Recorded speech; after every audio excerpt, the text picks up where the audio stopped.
Bruce, you must have something really good too. Of course I do. It's Bruce Danielson, and I guess I'm here to entertain you too.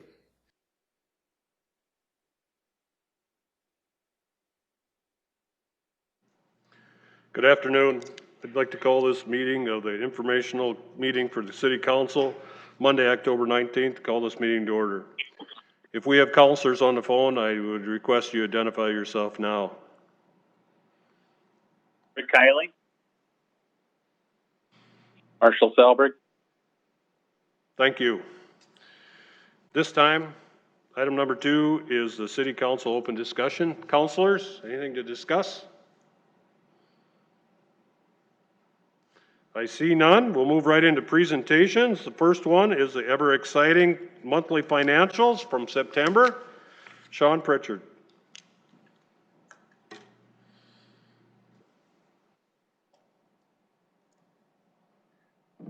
I assume you're not being ironic or sarcastic there, correct? All right, good afternoon. Presenting today the September monthly financials here. And so I submitted a copy of the presentation to you. I did mistakenly not bring along a copy of the actual monthly financials, but those were emailed to you and were available online as well. So my apologies on that, but we'll jump right in. So the first slide here, of course, is labor force and employment. There hasn't been a significant change here. We're continuing to see a general increase in the employment numbers since April, with a slight decrease in the most recent month. We continue to trail last year at this time by about 2%. Labor force numbers are maintaining steadily as well compared to last year, but we are down about 3.4% from when we peaked in June of this year. Overall unemployment numbers, we've seen significant improvement in that regard since the worst of it that occurred during the early phases of the pandemic. Unemployment is currently at 4.2% through August, after having peaked at 10.5% in April. And that pattern closely aligns with the state overall. The statewide unemployment is about 4.7% at its present time. Nationally, unemployment is about 8.5%. So you can see we're about 4.3% below the national unemployment rates currently. We continue to watch the insured unemployment rate, while a somewhat smaller sector does give us a little bit more timely information in terms of where the trending is and changes in the employment sector. As of October 10th, continuing claims for unemployment in South Dakota were about 5,400. That leaves us with an insured unemployment rate of about 1.29%. That's down from our peak of about 6% early on in the pandemic. South Dakota continues to maintain one of the lowest rates in the nation and continue to trend downwards. To give you kind of a point of reference, before the pandemic began, so in January, February of this year, we were hovering about 0.75%. So if you look at this graph here, you can see the blue line is South Dakota's insured unemployment rate. The reddish or orange line there is the national insured unemployment rate. So you can see overall the national rate is much, much higher than South Dakota's, and we've continued to be steady downward since April of this year. Added this chart here this month as well. A little hard to read here, but these are actually, it's a percentage change of job postings when compared to January. So the number of January job postings we've had and the percentage increase or decrease from that. What you can see here is, of course, there was a pretty, even though it's highly variable, you can see a downward trending there occurring until May. You can see primarily an upward trajectory in job postings since that time period. So as of the most recent date, job postings were up about 10% overall compared to where we were in January of this year. So you do see some positive trending in that regard. Overall inflation rate, pretty much the same story as what we had last month. We're up just slightly. We were at 1.3% last month. We're up to 1.4% inflation currently, having been near zero earlier in the year. So you are seeing some upward trending, still in a very healthy area. No change if you look at the sectors. The energy sector, of course, is mitigating the impact of inflation overall in the economy. They're still hovering at a negative inflation rate.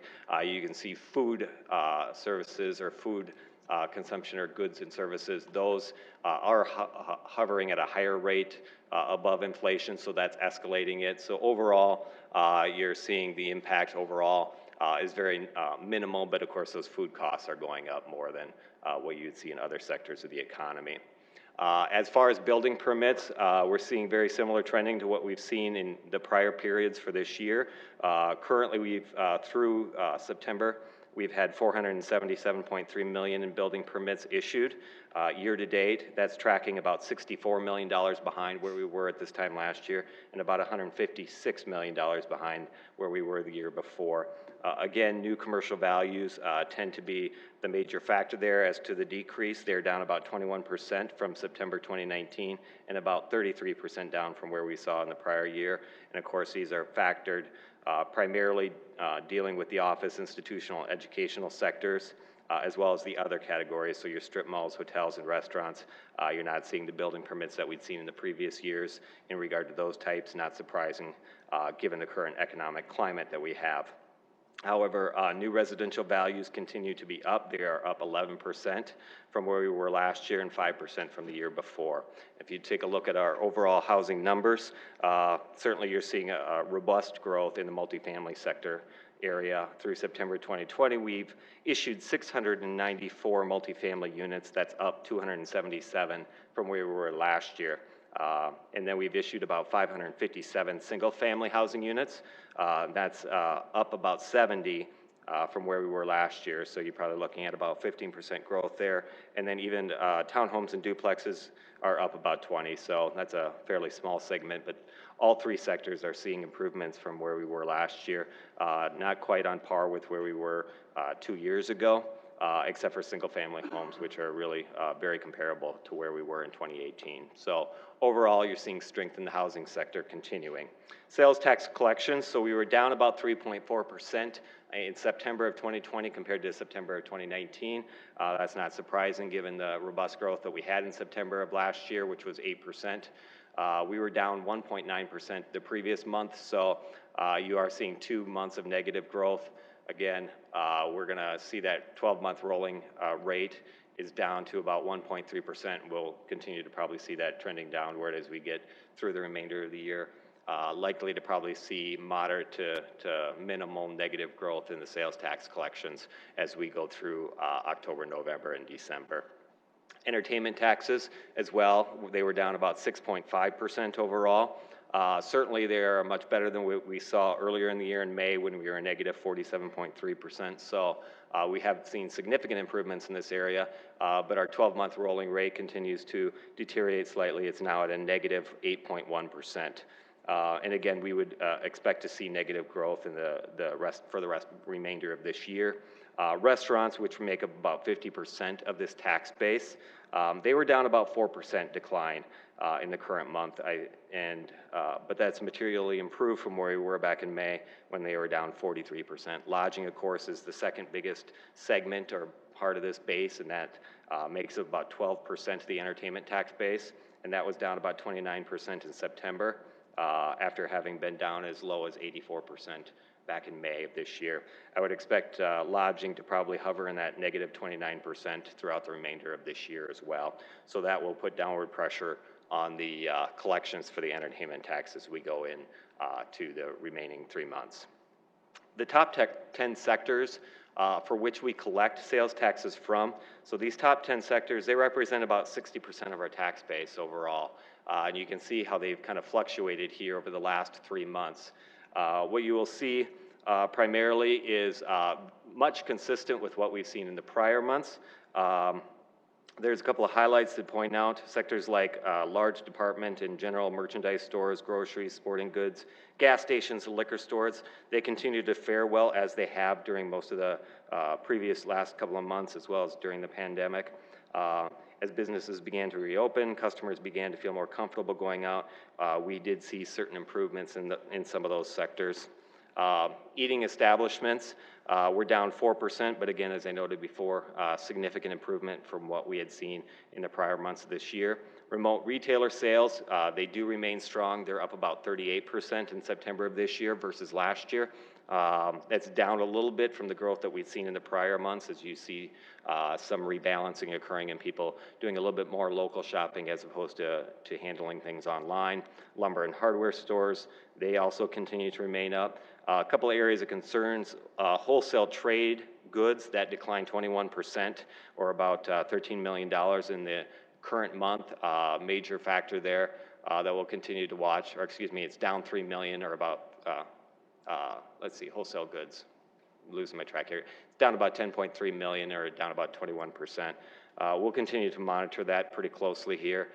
That's been really up and down. It was down significantly in the early months of the pandemic, had seen some growth there for a while, and then deteriorated again, and manufacturing was down again in the current months. So hopefully not seeing a broader trending in terms of the overall economy, but those are some of the impacts that we're starting to see flow through, and we'll continue to monitor those going forward. Property tax collections are right on pace with what our expectations are. They're up about 6.1% year to date through September. We'll be heading into October, November, where we see the second half of our sales tax collections. So we'll see a major infusion coming from that as we go into the remainder of the year. Lodging tax receipts, we changed this up how we showed this a little bit. Rather than just showing you actual collections, which is what we've done in the last few months, this shows you a little bit closer to what we do for sales and entertainment taxes, so you can actually see on a month-by-month basis whether they were growing or they were retracting during each month of the year compared to the same month the prior year. And you can see here on the lodging tax, we were down almost 30% in September of 2020 compared to the same month the prior year. Slight deterioration from the negative 25% we had seen the previous month. Certainly an improvement from what we saw back in May, but as I noted previously, I would expect that we're going to be in that negative 29% area throughout the remainder of this year for lodging receipts.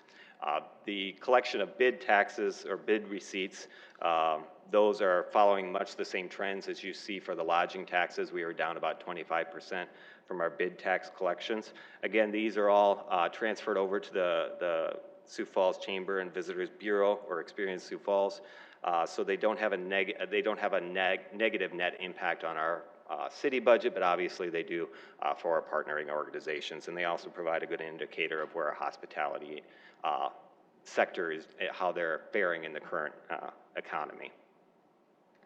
As far as overall revenues here, you'll see that we have collected year to date approximately $138 million, or about 79% of our budget. That compares to about $114 million last year. But a big part of that is about $24 million in CARES Act money that we received. So if you net that out, we're about on par with what our overall revenues have been in the prior year. We're about 65% of our budget collected at that point once you net out the CARES Act funding. So we're running on a percentage basis lower than where we were last year. But you'll note last year we did collect 103% of our expected revenue. So we were a little over budget when we got to the end of the year. But they're right in line for the most part with what our expectations have been. Obviously the sales taxes have been the more variable piece of that. Certainly we've fared better than our counterparts across the nation, but we have had some negative impacts in terms of some reduced receipts from the sales taxes overall. And then if you look at our expenditure side, you can see that through the month of September, we have expended approximately $116 million. Compared to last year, we were slightly over $117 million at this time. But on a budget basis, that's about 65% of our budget expended compared to 69% last year. Again, the variation in that, probably two main departments. One, highways and streets, lower than expected snow removal expenses occurred in the spring of this year, in the early winter months of this year. Hopefully, if we don't see a lot of snow in the latter part of this year, we'll continue to see reduced expenses. Although, as we can see, the snow is already starting to fall around here. But we'll hopefully keep it under 2 inches and not plowable. We'll keep those kind of snows going. The other piece is parks, where you've seen a reduced expenses within the parks department. And again, that relates to seasonal staffing and some changes in programmatic areas that reduced expenses overall for that particular department. With that, I'm happy to answer any questions you have in regard to the September financials. Thank you. Councilors, questions? Councilors on the phone? Well, I do actually have a question, Director. If you could flip to item number 4, your insured unemployment. I have a question on unemployment. You talk about percentages a lot, that we're now at 4.2% in the state of South Dakota. Correct. How many, or in Sioux Falls, excuse me, how many bodies does that equate to? In South Dakota? In Sioux Falls, how many unemployment people, not percentage? Do you have that figure? I would have to look that up. I'm trying to think. We'd have to go back to see what the actual labor force number is and extrapolate that. I can shoot that over to you, though. That'd be in terms of great. that. I don't have that number, and I don't know if Cody does offhand here, but we can get that to you in terms of actual number of individuals. Okay, thank you very much. Okay, Seeing no other questions, thank you for your presentation. you bet. Thank you. Okay, now continuing on with our meeting for CPAs and actuaries, we're going to go right to the audit report, employee payroll deductions.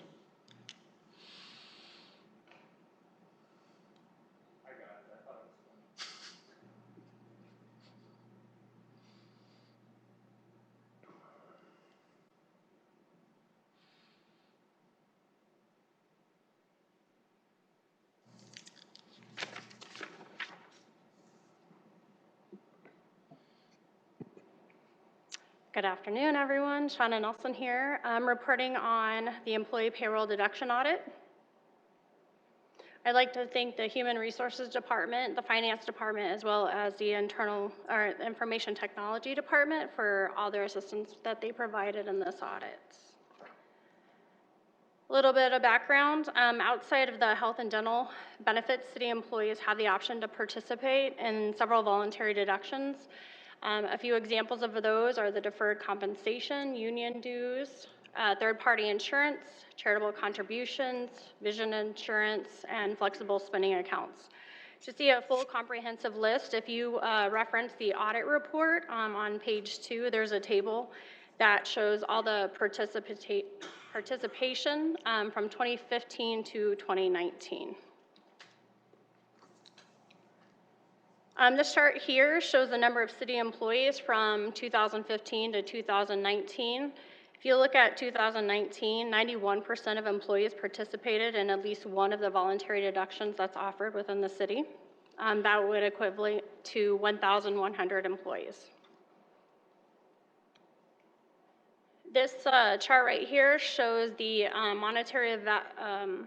monetary amount that employee deductions are totaling from 2015 to 2019. And if you notice, in 2019, approximately $10.8 million were deductions that employees elected to participate in.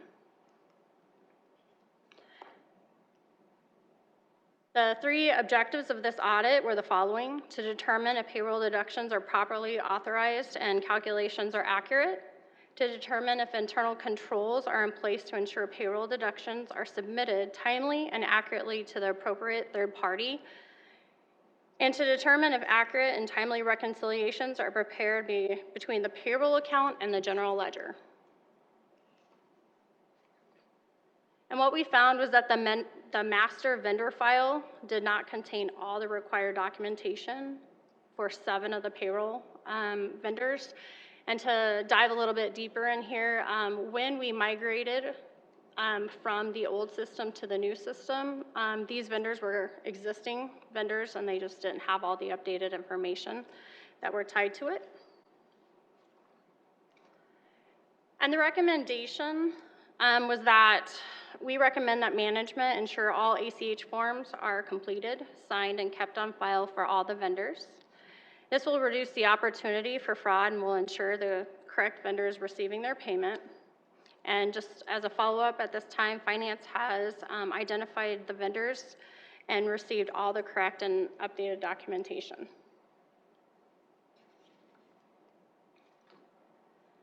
In conclusion, we determined that adequate controls exist over the employee payroll deduction process, and that's overseen by the HR department.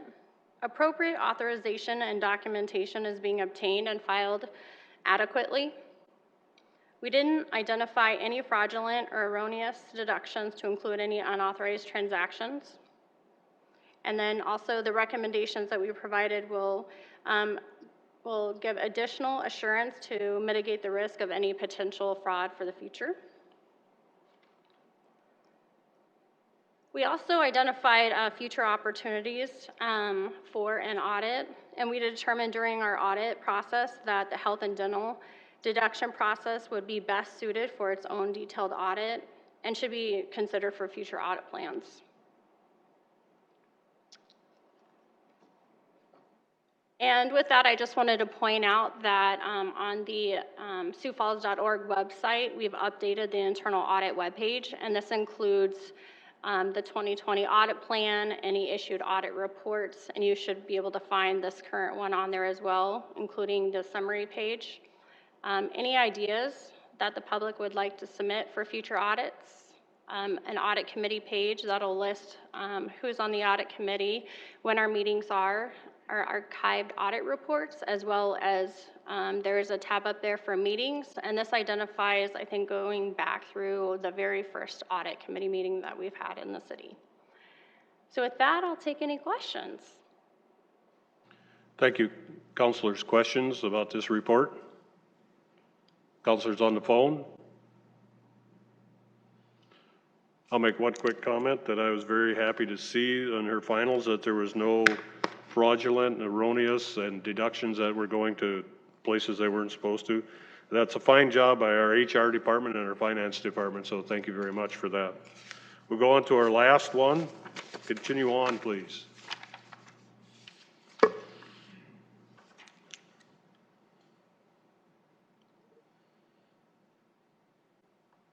All right. So last month, the audit committee met, and one of the items on the agenda was the revised audit plan for fiscal year 2020.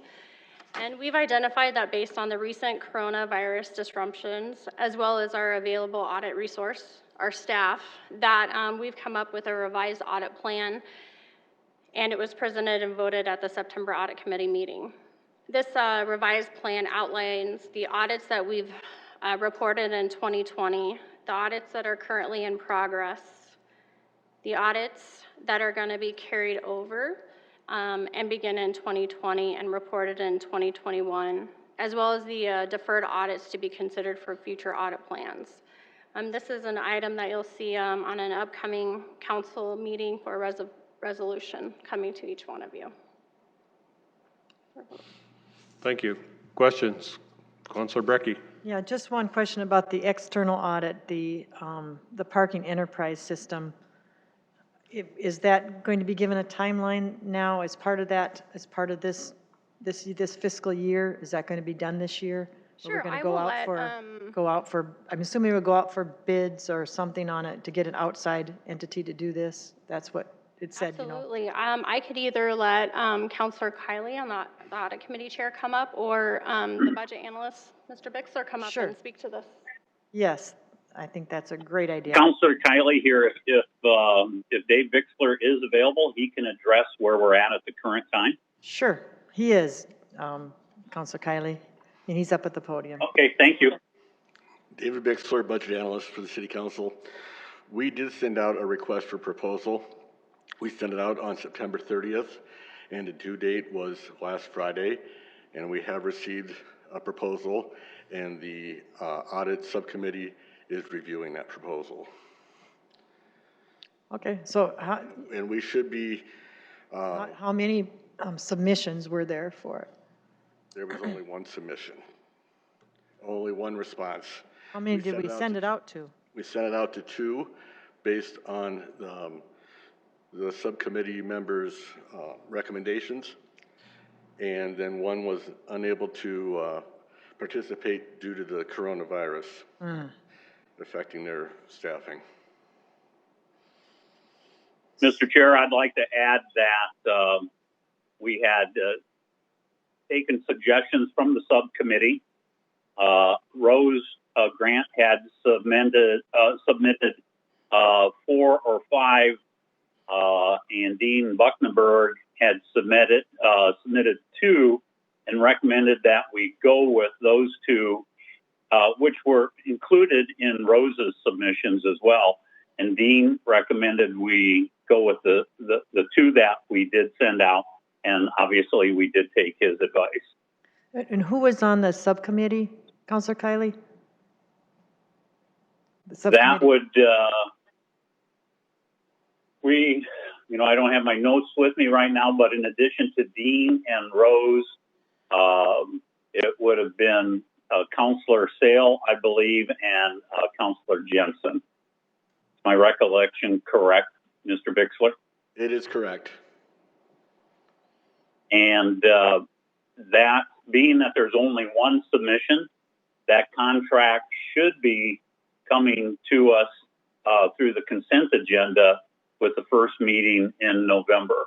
Again, I'll ask Mr. Bixler to confirm that. That is correct too. So at this point, you're just reviewing it, since you just have the one submission, to see if it's adequate. And I mean, I guess the other choice would be to go back out again, but if you only went out for 2 and you had some other choices in the first place, you've already done some sort of screening about what's acceptable. Right. Correct. That is correct. And the review should be completed by the calendar year, end of calendar year. And can you just summarize briefly for me what the scope, I know there was some debate about what the scope was going to be of the, of that audit, and there's talk about whether it's going to be a process audit or, explain what you guys ended up deciding.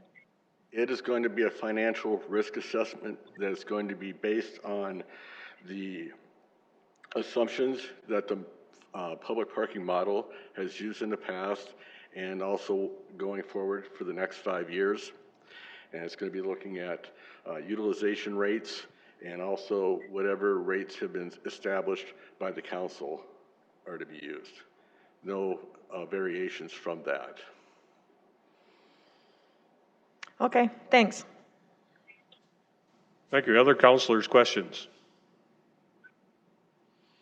Seeing none, thank you very much for your fine reporting. And when I look to my agenda, I see the next thing on there is public comment. If there's anybody here that would like to address the things that we've spoke about today, you could come up and have 5 minutes.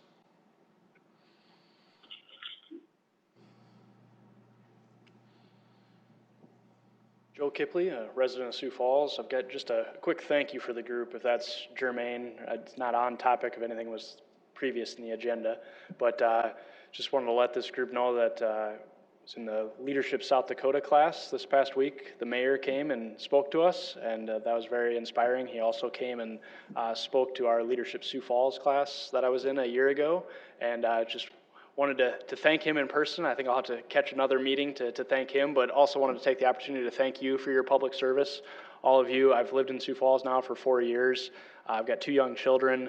It's a great community. Just wanted to thank you for your service, and in particular, my wife and I are getting involved in different community activities. The Bishop Dudley House, I know Councilman Sale, you got to participate in an event raising awareness for our homeless community, so thank you for that. I'm on the board at the Boys and Girls Club, and I've had a couple council members attend some of our events to raise awareness for the Boys and Girls Club. So just wanted to give you guys that feedback that do a great job representing our community, and we appreciate your time and your service, and I'll have to come back another time to give the mayor a piece of my mind on that as well. But thank you so much. I appreciate that.